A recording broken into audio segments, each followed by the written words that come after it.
श्री गणेश पुराण क्रीडाखंड अध्याय 9 ते 11। कश्यप आणि अदितीला ब्रह्मांड दर्शन घडवले। श्री गणेशाय नमः। श्री स्वामी समर्थ। सूत म्हणाले, महोत्कटाचे चरित्र मोठे विलक्षण आहे। एकदा हा हू व तुंबरू हे 3 गंधर्व विनेवर भगवत नामस्मरण करत कैलासाकडे निघाले होते। वाटेत कश्यपांचा आश्रम दिसला। तेथे आपली नित्यकर्मे आटपावी आणि थोडी विश्रांती घेऊन पुढे जावे असा विचार करून ते आश्रमात प्रवेशले। कश्यप आणि अदितीने त्यांचे स्वागत केले। गंधर्वांनी स्नान केले। मग शिवपंचायतनाची पूजा करून ते ध्यानस्थ बसले। तेवढ्यात महोत्कट खेळत खेळत तेथे आला।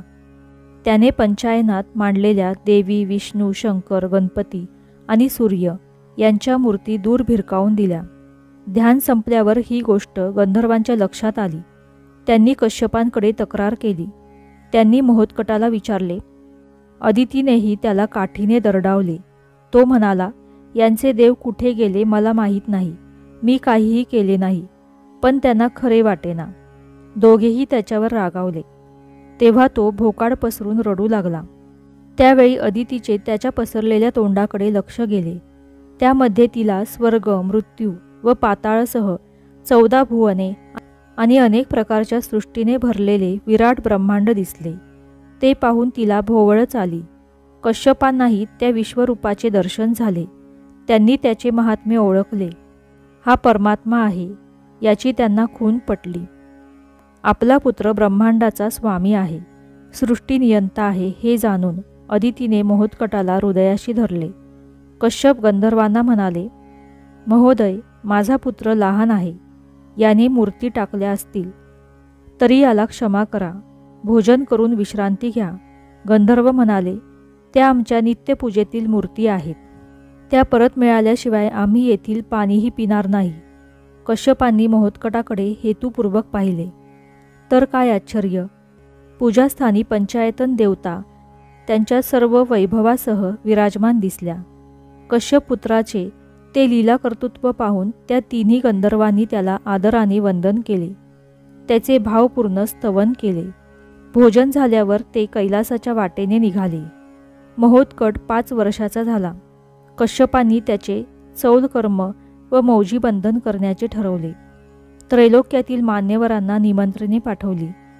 मंडप घालण्यात आला। मौजी बंधनाचा दिवस उजाडला। मंगलवाद्ये वाजू लागली। मंडपामध्ये देव, ऋषी, मुनी, गंधर्व, संत, सज्जन आदी निमंत्रितांची दाटी झाली। होम हवनादी विधी संपन्न झाले। मुहूर्त समयी अंतरपाठ धरण्यात आला। जमलेली मंडळी आशीर्वादाच्या स्वरूपात अक्षता टाकू लागली। त्या प्रसंगी विधात, पिंगाक्ष, विशाल, पिंगल आणि चपल हे 5 दैत्य वेषांतर करून तेथे आले होते। महोत्कटाचा घात करण्यासाठी अक्षतांच्या रूपाने त्यांनी अस्त्रेच टाकली। ते कपट त्याला तात्काळ समजले।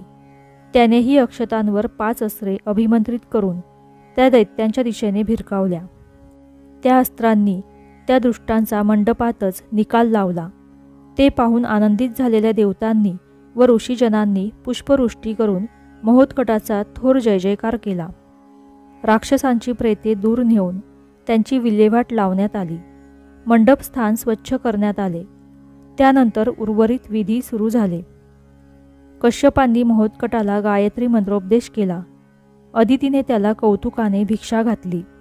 ब्रह्मदेवाने त्याला आपल्या कमंडलूतील तीर्थ पाजले। नित्य टवटवीत राहील असे एक विकसित कमळ दिले। त्याला ब्रह्मस्पती हे नाव दिले। शंकराने त्रिशूळ आणि डमरू देऊन त्याचे भालचंद्र नाव ठेवले।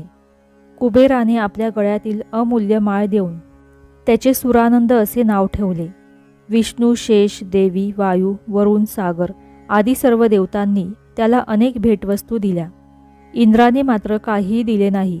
तेव्हा कश्यप म्हणाले, देवेंद्रा, साक्षात परमात्माच माझ्या पुत्ररूपाने जन्मला आहे। तू त्याची उपेक्षा करू नकोस, अनर्थ होईल। इंद्राने कश्यपांच्या बोलण्याकडे दुर्लक्ष केले आणि महोत्कटाकडे तिरस्काराने पाहिले। तो वायूला म्हणाला, पाहतोस काय, याला आकाशात भिरकावून दे। ते ऐकून वायूला मोठा प्रश्न पडला। इंद्र अनुचित वागतो आहे हे त्याला कळत होते।